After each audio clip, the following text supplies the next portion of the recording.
세상에는 두 종류의 사람들이 있습니다. 하나는 다리를 놓는 사람이 있고요. 또 한 부류의 사람은 열심히 벽을 쌓는, 담을 쌓는 사람들이 있습니다. 세상 만사는 다리 놓는 것과 또 벽을 쌓는 것으로 구분해서 우리가 또 설명해 볼 수도 있습니다. 다리 놓는 것의 가장 큰 특징은 무엇이냐? 서로서로를 화목하게 하고 서로서로 하나 되게 하며 또한 평화롭게 하는 것이죠.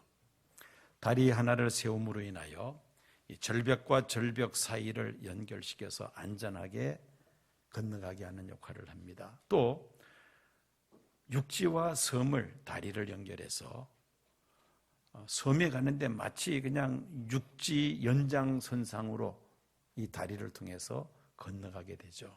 이것이 바로 다리의 역할입니다. 반면에 벽을 쌓는 것의 특징은 무엇입니까? 서로 불화하게 만들고 서로 다투게 합니다. 서로 쳐다보지도 못하도록 높은 담장을 쌓아 올립니다. 자기 것만을 지키고자 하는 그런 욕심에서 그 담은 점점 더 높아지기만 합니다. 이웃 사이에 담을 쌓는 사람, 역시 자기만 생각하고 남은 배려하지 않는 사람이죠. 이 벽을 쌓는 사람은 이웃과 이웃 사이에 불신과 또한 갈등과 증오심이 쌓이도록 하는 사람, 이런 사람은 벽을 쌓는 사람이다, 그렇게 말할 수가 있을 것입니다. 오늘 본문인 마태복음 5장 9절 말씀 보면은 예수님께서 어떤 사람이 복 있는 사람이라고 말씀하셨는지 우리 9절 말씀을 다 같이 함께 읽겠습니다.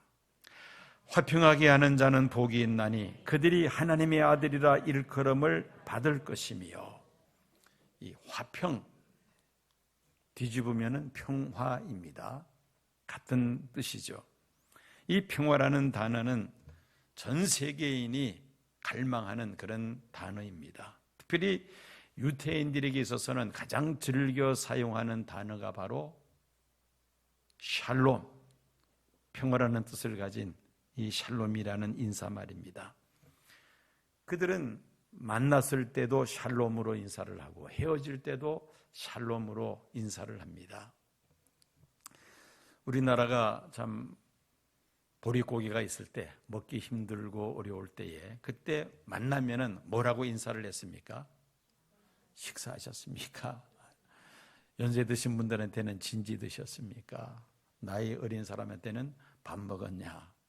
이 식사했느냐가 인사말이었습니다. 그만큼 참 이 식생활 문제를 해결하기 어려웠다는 것이죠. 그래서 만나면은 밥을 먹었느냐 먼저 확인하며 인사를 합니다. 유태인들이 만나면은 샬롬이라고 인사하는 것은 그만큼 유태인들은 이 샬롬이 절실하다는 말입니다. 평화가 절실하다는 것이죠. 강대국들의 틈바구니 속에서 늘 전쟁이 끊임없었던 유태인들의 역사를 보면은 그들이 왜 샬롬이라고 인사를 하는지 그 이유를 우리가 알 수가 있습니다. 신약 성경을 보면은 샬롬으로 시작하는 그러한 서신들이 많습니다. 특별히 바울 서신 같은 경우는 아예 서두에 그 샬롬으로 인사를 하고 그리고는 본론으로 들어갑니다. 로마서 1장 7절입니다. 로마에서 하나님의 사랑하심을 받고 성도의 부르심을 받은 모든 자에게 하나님 우리 주 아버지와 주 예수 그리스도로부터 은혜와 평강이 있기를 원하노라. 은혜와 평강이 있기를 원하노라. 평화를 비는 인사로서 로마서가 시작이 됩니다. 고린도 전후서 이어지는 바울 서신 모두 다 똑같습니다. 평화를 기원하면서 그들에게 글을 썼다는 것이죠. 예수님께서도 십자가에 달리시기 전에 제자들에게 곧 아버지께로 가야 함을 말씀하시면서 하신 말씀, 요한복음 14장 27절 말씀입니다. 평안을 너희에게 끼치노니 곧 나의 평안을 너희에게 주노라. 내가 너희에게 주는 것은 세상에 주는 것 같지 아니하니라. 평안, 즉 평화를 말씀하셨습니다. 예수님께서 십자가 달리시기 전에 제자들에게 평안을 비는 그런 말씀을 하셨다는 것입니다. 예수님은 하나님께로 가시기 전에 제자들에게 세상 것들을 남기지 아니하시고 하나님 주시는 평안을, 즉 평화를 그들에게 남기셨다는 말씀입니다. 이 하나님 주시는 평화와 세상에서 말하는 평화는 차원이 다릅니다.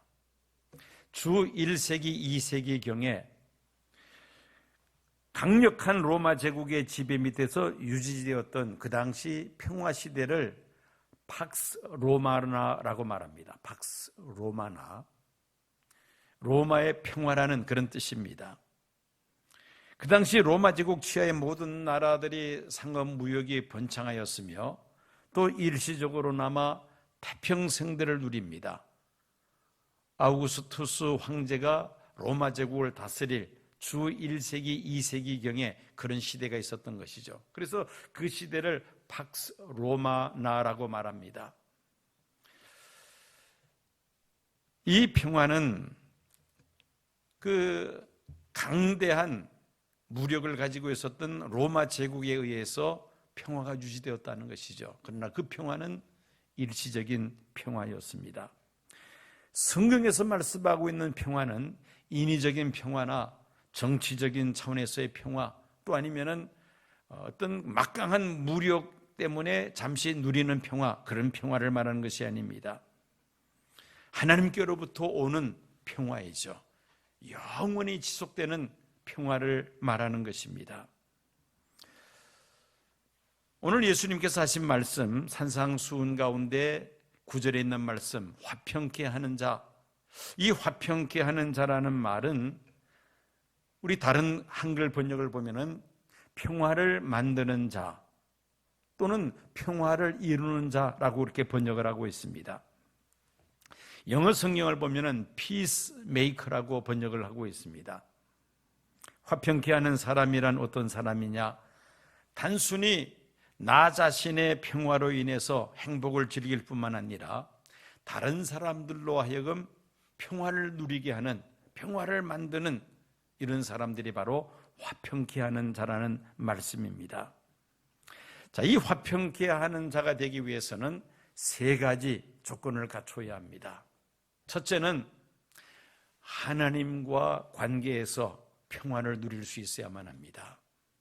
성경은 처음부터 하나님과 인간 사이가 멀어져 있는 것은 아님을 우리가 확인할 수 있습니다. 창세기 1장, 2장 보면은 에덴 동산에서 아담과 하와는 하나님과 함께 거닐었다고 기록을 하고 있습니다. 그런데 하나님과 인간 사이의 거리가 멀어진 것은 바로 아담과 하와가 하나님의 말씀을 불순종하고 죄를 지은 그 다음부터였습니다. 하나님이 먹지 말라는 선악과를 먹음으로 인하여 죄를 지은 아담과 하와는 하나님을 피하여 숨기를 시작합니다. 아담과 하와는 죄를 범함으로 인하여 하나님과의 관계에서 벽을 쌓기를 시작했다는 말입니다. 하나님께서는 하나님과 우리 사이에 가로막혀 있는 이 죄의 벽을 허물어뜨리시기 위하여 독생자 예수 그리스도를 이 세상에 보내신 줄로 믿습니다. 예수님은 하나님과 우리 사이에 가로막혀 있는 죄의 벽을 허물고 친히 십자가에서 다리가 되어주셨습니다. 우리가 하나님과 한목해서 하나 될 수 있는 길을 열어주셨다는 말씀입니다. 그래서 에베소서 2장 14절 말씀 보면은 그는 우리의 화평이신지라 둘로 하나를 만드사 중간에 막힌 담을 허시고 라고 말씀합니다. 예수님은 자신의 몸을 십자가에 내어놓으심으로 인하여 하나님과 우리 인간 사이에 그 가로막힌 죄의 벽을 허물어뜨리시며 예수님의 십자가로 다리가 되어주심으로 하나님과 평화할 수 있는 길을 열어주셨습니다. 오늘 여러분들이 하나님과 화평을 이루시기를 원하신다면 내 마음속에 숨겨져 있는 죄들을 하나님 앞에 회개하고 그리고 예수님을 내 삶의 주인으로 모셔드리면 위로부터 임하시는 하나님께 주시는 평화가 우리 안에 충만하게 될 줄로 믿습니다. 로마서 5장 1절 말씀입니다. 그러므로 우리가 믿음으로 의롭다 하심을 얻었은즉 우리 주 예수 그리스도로 말미암아 하나님으로 더불어 화평을 누리자. 하나님과 더불어 평화를 누리자는 말씀입니다. 이제 예수 그리스도 십자가의 피로 죄 사함 받고 하나님과 화목한 성도들은 더 이상 하나님을 피하거나 숨지 않습니다. 오히려 하나님을 가까이 하려고 노력을 합니다. 하나님이 주시는 그 평화를 누리는 성도들은 하나님을 찾고 하나님을 의지함으로 인하여 하나님이 주시는 그 평화를 마음껏 누리며 살아갈 수가 있습니다. 하나님과의 관계에 있어서 평화를 우리가 누릴 수 있다는 말씀이죠. 어떻게 하면 예수 그리스도를 구주로 영접함으로 하나님이 주시는 평화를 누릴 수가 있습니다. 두 번째는 나 자신과 또한 평화할 수 있어야만 합니다. 자신과 바른 관계를 갖는 사람은 화평한 사람이요 또 다른 사람을 하나님과 화평케 할 수가 있습니다. 알렉산드리아의 클레멘트는 자신의 영혼 가운데서 일어나는 끊임없는 전쟁을 진정시키는 사람은 복이 있다고 그렇게 말을 합니다. 자신의 영혼 가운데 일어나는 끊임없는 전쟁이 있다고 말을 합니다. 어거스틴은 자기 마음의 동료를 가라앉히고 복종시키는 사람, 자기의 육체적 욕망들을 길들이는 사람이 복이 있는 사람이라고 말을 했습니다. 우리 안에는 하나님 뜻대로 살고자 하는 영혼의 목소리가 있으며 육신의 정욕을 따라 살고자 하는 마귀의 목소리가 있습니다.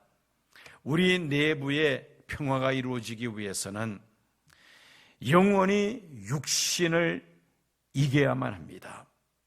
하나님의 뜻 앞에서 우리의 온갖 육체의 정욕을 꺾고 그리고 하나님 말씀 앞에 순종하고자 할 때에 비로소 우리 마음에 평화가 깃든다는 것입니다.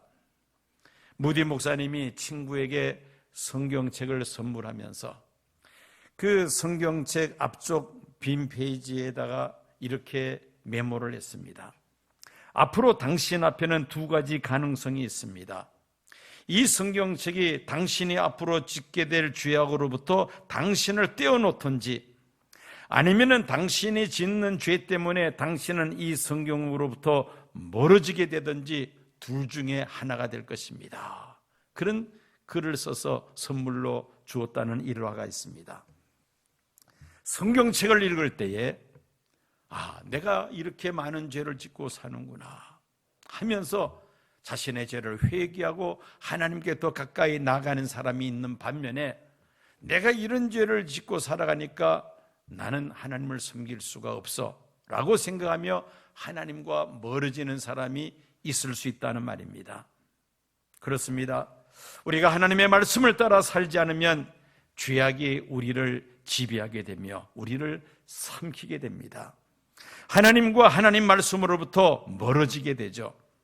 그러므로 우리가 정말 나 자신과 평안을 누리며 살기를 원한다면 예수님을 내 삶의 주인으로 모실 뿐만 아니라 이제는 하나님의 말씀을 따라 살기를 힘써야 할 것입니다. 모든 사람들의 마음속에는 두 가지 다른 법이 항상 싸우고 있다는 사실을 어느 누구도 부인할 수가 없습니다. 그리스의 유명한 철학자 플라톤은 인간의 본질에 대해서 설명하면서 그런 영혼을 가리켜 전차를 모으는 천사라고 그렇게 말을 합니다. 그 전차는 두 마리 말이 끌고 있다. 한 마리 말은 사납고 훈련되지 아니했고 다른 말은 얌전하며 잘 훈련이 되어 있다. 첫 번째 말의 이름은 열정이고 두 번째 말의 이름은 이성이다. 그렇기 때문에 영혼은 이 둘을 조절해야 하며 쌍두마차를 잘 달리게 해야 한다. 열정과 이성, 이 두 가지를 잘 조절할 때에 우리는 참으로 열심히 이 세상을 살아갈 수 있다는 플라톤의 이야기입니다. 어쨌든 우리 사람의 마음속에 두 가지가 있다는 것은 부인할 수가 없다는 것이죠. 사도 바울과 같은 그 경건한 사도도 로마서 7장에서 자신의 그 마음속에 일어나고 있는 싸움에 대해서 이렇게 말을 합니다. 내가 원하는 바 선은 행치 아니하고 도리어 원치 않는 바 악은 행하는도다. 선을 행하고자 하는, 하나님의 말씀대로 살고자 하는 그런 나가 있고, 또 다른 나가 있는데 그것은 육체의 정욕을 따라, 인간의 욕망을 따라 살고자 하는 나가 있다는 것. 이 두 가지 나가 내 속에서 끊임없이 싸우고 있다는 것입니다. 이런 싸움이 지속되는 한 내 마음에 평화가 없습니다. 진정한 행복한 삶은 누릴 수 없다는 말입니다. 이 싸움에서 벗어나 자신 안에 평화를 이룬 사람, 이런 사람이 행복한 사람이죠. 어떻게 하면 우리가 선을 행하고자 하는 의지가 악을 행하고자 하는 의지와의 싸움에서 이길 수가 있겠습니까? 우리 자신의 죄를 회개하며 하나님의 아들 예수 그리스도를 내 삶의 주인으로 모시는 사람, 내가 내 삶의 주인이 아니라 예수님이 내 삶의 주인이 된 그 성도들은 이런 두 가지 갈등에서 우리는 선을 행하고자 하는 그 의지로 승리할 수가 있다는 말씀입니다. 예수님께서 내 삶의 주인이 되시고 내 모든 일을 관여해 주신다면 내 안에 모든 죄들을 몰아내며 참된 안식과 평화를 누릴 수가 있습니다. 나 자신과 평화를 해야만 합니다. 내 안에 있는 두 가지 나가 늘 갈등하고 있는데, 이렇게 우리가 하나님 말씀대로 살고자 하는 그 의지가 이길 때에 우리는 진정한 평안을 누릴 수가 있습니다. 그 다음에 마지막으로 이웃과의 평화입니다. 히브리서 12장 14절 보면은 모든 사람으로 더불어 화평함과 거룩함을 따르라. 이것이 없이는 아무도 주를 보지 못하리라. 모든 사람들과 더불어 화평함과 거룩함을 따르라. 이 두 가지를 말씀합니다. 화평함과 그 다음에 거룩함. 거룩함이 없는 화평함은 세상과 타협을 말합니다. 또 화평함이 없는 거룩함은 독선적인 그런 삶을 살게 됩니다. 이 두 가지가 밸런스가 맞춰져야 한다는 것입니다. 사람과 사람과의 관계에 있어서 평화를 유지한다는 것 매우 중요한 일입니다. 우리는 우리 주변을 가로막는 많은 울타리에 에워싸여서 살고 있습니다. 한번 이 한반도에 살고 있는 우리 자신의 모습을 한번 생각해 봅시다. 남과 북을 가로막는 휴전선에 의해서 우리 민족은 분리되어 살고 있습니다. 뿐만 아니라 아직도 호남과 영남이라는 이 높이 쌓아져 있는 이 담이 지금도 우리 사회에 존재하고 있습니다. 이 벽이 허물어뜨려지지 않고 있습니다. 사회 여러 계층 간의 분리도 무시할 수가 없습니다. 세계는 피부 색깔과 인종의 그 분리, 또 사상과 이념의 갈등으로 인한 분리, 민족과 민족 사이의 분리, 대륙과 대륙과의 분리로 인해서 세계는 점점 이렇게 분리되어 가고 있습니다. 쪼개져 간다는 것이죠. 소련의 와해로 잠시 동안 냉전 체제가 허물어진 듯 했는데 러시아가 우크라이나를 무력으로 침공함으로 인하여 러시아와 미국을 중심으로 한 나토 간의 냉전 체제가 다시 되살아나고 있습니다. 러시아와 우크라이나의 갈등은 러시아와 나토의 갈등이며 더 근원적으로 올라간다면 러시아와 미국 간의 갈등이라고 말할 수가 있습니다. 또 현재 진행되고 있는 미국과 중국의 경제전쟁은 자유민주주의와 독재 공산주의 진영의 대결 구도로 점점 확산되고 있습니다. 이런 것들이 경제전쟁으로 시작되지만은 이것이 악화될 때는 세계전쟁으로도 이어질 수 있다는 것을 우리가 기억해야 할 것입니다. 사람과 사람의 분리, 국가 간의 분리, 이념과 사상으로 분리, 이해관계에 얽힌 이런 모든 분리들은 항상 불안을 초래하게 됩니다. 유혈 사태나 전쟁 발발의 위협을 안고 있다는 것입니다. 왜 이렇게 우리는 이웃과 담을 쌓으면서 살아갑니까? 이유는 바로 우리의 탐욕 때문입니다. 우리의 죄 때문이라는 것이죠. 이 이웃과의 분리를 극복할 수 있는 방법이 무엇입니까? 오직 예수 그리스도의 복음으로만이 이 높이 쌓아져가는 이 벽을 허물어뜨릴 수가 있습니다. 사람들이 예수님을 통하여 하나님과 바른 관계를 맺게 될 때에 사람과 사람과의 관계도 바른 관계를 맺어 나가게 됩니다. 예수 그리스도를 구주로 영접하면 우리는 하나님의 자녀가 되죠. 그런데 나만 하나님의 자녀가 아니라 누구든지 예수를 구주로 영접하면 하나님의 자녀가 됩니다. 그렇다면 모든 믿는 성도들은 하나님을 아버지로 섬기는 믿음 안에서 형제 자매 하나가 될 수가 있다는 것이죠. 피부 색깔이 다르고 언어가 다르고 문화와 풍습이 다르다 할지라도 예수를 믿기만 하면 우리는 한 형제요 한 자매로 우리가 받아들이게 됩니다. 그리고 또 예수님은 원수까지도 사랑하라고 말씀하셨죠. 원수까지도 사랑하는 마음을 가질 수 있다면 우리는 그들과 하나 될 수가 있고 평화를 누릴 수 있다는 것입니다. 그들의 심령에도 예수 그리스도의 복음이 심어져서 회개하고 예수를 믿게 된다면 원수까지도 믿음의 형제자매가 될 수가 있는 것입니다. 복음은 인종의 담, 피부 색깔의 담, 언어의 담, 문화의 담, 계층 간의 그 담을 허물어뜨리는 놀라운 능력이 바로 이 예수 그리스도의 복음 안에 있는 줄로 믿습니다. 사상과 이념의 담을 넘어서게 됩니다. 복음은 전 세계인을 하나로 묶는 강력한 힘이 있는 줄로 믿습니다. 그러므로 복음이야말로 우리의 소망이 됩니다. 예수님께서 말씀하셨습니다. 화평하게 하는 자는 복이 있나니 그들이 하나님의 아들이라 일컬음을 받을 것이며, 하나님의 아들이라고 일컬음을 받게 될 것을 약속하셨습니다.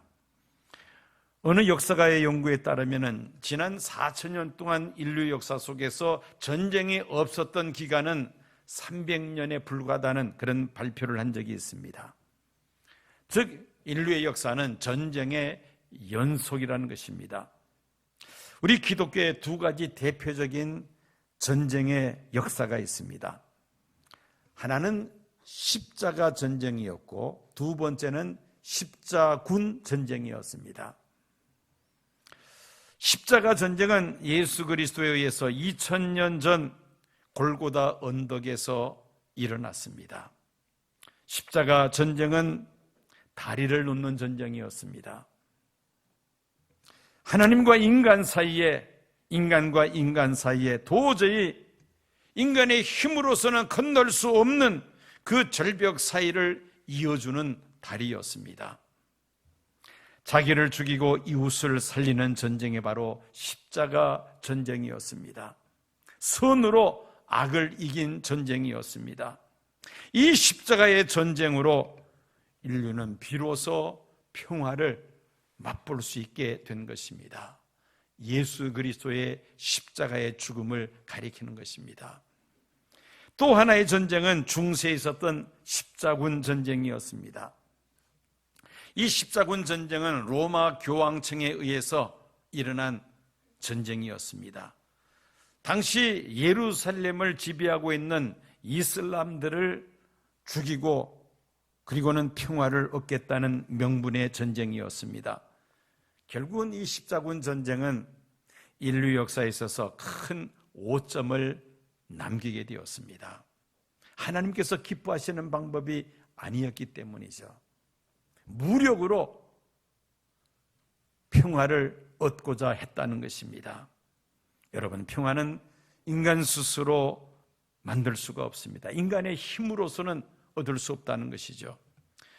하나님께서 주실 때 우리는 그 평화를 누리게 되는 줄로 믿습니다. 평화는 십자가를 통하여 증오와 분열과 갈등을 정복한 예수 그리스도를 통해서 우리가 얻게 되는 것입니다. 나라와 민족 간을 분리시키고 이웃과의 관계를 멀어지게 하며 나와 하나님과의 이 관계를 가로막는 담을 허물어뜨릴 때에 우리는 하나님이 주시는 진정한 평화를 누리며 살아갈 수가 있습니다. 그리고 이 평화를 나만 누리는 것이 아니라 이 평화를 알지 못하는 사람들로 하여금 하나님과 화평케 함으로 그들도 함께 평화를 누리게 하는 사람, 평화를 만드는 사람, 피스메이커, 이런 사람들은 하나님의 아들이라 일컬음 받게 될 것이라고 예수님께서 말씀하셨습니다. 누구의 아들이라는 표현은 히브리에서 유대인들에게 있어서는 특별한 의미를 지니고 있습니다. 예를 들어 바나바를 위로의 아들이라고 부릅니다. 그 뜻은 다른 사람들을 위로하며 달래는 성령을 갖고 있는 사람이라는 뜻에서 위로의 아들이라고 말을 합니다. 야고보와 요한을 우레의 아들이라고 그렇게 성경은 기록을 하고 있습니다. 그들의 폭풍 같은 성격을 갖고 있었음을 우리가 알 수가 있습니다. 평화의 아들이라고 부른다면은 그 사람은 평화롭고 원만한 성격의 소유자라는 것을 의미하죠. 하나님의 아들이라고 부른다면은 하나님의 성품을 갖춘 사람이라는 그런 뜻을 가지고 있습니다. 하나님은 평화의 하나님이십니다. 사람이 죄로 인하여 자신과 불화하며 이웃과 불화하며 또 하나님과 불화한 가운데 있는 모습을 보시고는 하나님과 바른 관계를 얻게 하시기 위하여 하나님은 독생자 예수님을 이 세상에 보내셨습니다. 예수님은 십자가로 자신의 몸을 다리 놓아 주셨습니다. 하나님과 인간 사이에 이 멀어진 길을 다리를 놓아 주셨다는 것이죠. 누구든지 자신의 죄를 회개하며 예수님의 십자가의 죽음으로 내 죄가 용서함 받게 되었고 예수님을 하나님의 아들이요 나의 주님으로 모셔드리겠습니다. 예수를 영접하게 되면은 그 시로 하나님이 주시는 평화가 그 마음속에 가득히 임하게 될 줄로 믿습니다. 하나님과 평화하며 그리고 나 자신과 평화할 뿐 아니라 우리의 이웃들과 평화하면서 그들도 하나님과 평화할 수 있는 평화를 만들어 나가는 피스메이커가 될 때에 하나님의 아들이라 일컬음을 받게 된다고 했습니다. 오늘 예배에 참여한 성도님들, 참으로 하나님이 주시는 이 평화를 누리면서 평화를 만들어 나가는 화평케 하는 성도들이 다 되시기를 축원합니다.